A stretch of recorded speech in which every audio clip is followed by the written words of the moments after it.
Estoy muy orgulloso de los chicos, han hecho un gran partido desde mi punto de vista. Hemos estado en el partido metidos hasta el final, con opciones además serias de poder haber empatado.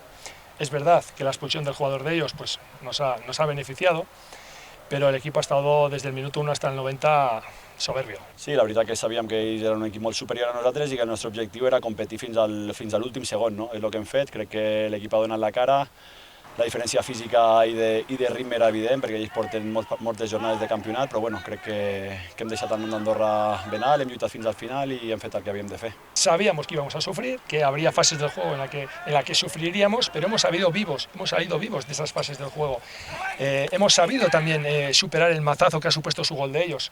En otras circunstancias quizás el equipo se hubiera derrumbado, no ha sido así. El equipo ha seguido firme en el partido y, como digo, con opciones hasta el final. Sí, és evident, no?, que ens falta experiència internacional i futbol, no?, perquè ja et dic que hem fet gairebé un partit de pretemporada contra l'Andorra i ens hem posat a competir amb un equip que porta moltes jornades de lliga i de competició, no?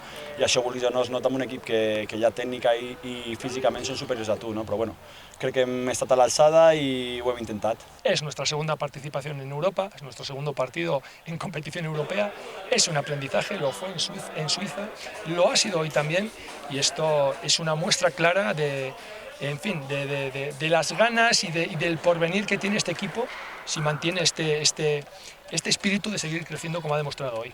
Sí, la veritat que era el nostre primer partit a Europa League i bueno, per mi és un orgull ser el capità sempre representant un equip, representant Andorra i bueno, un orgull que en la sortida de Sergi hagi sigut jo el capità els últims minutets.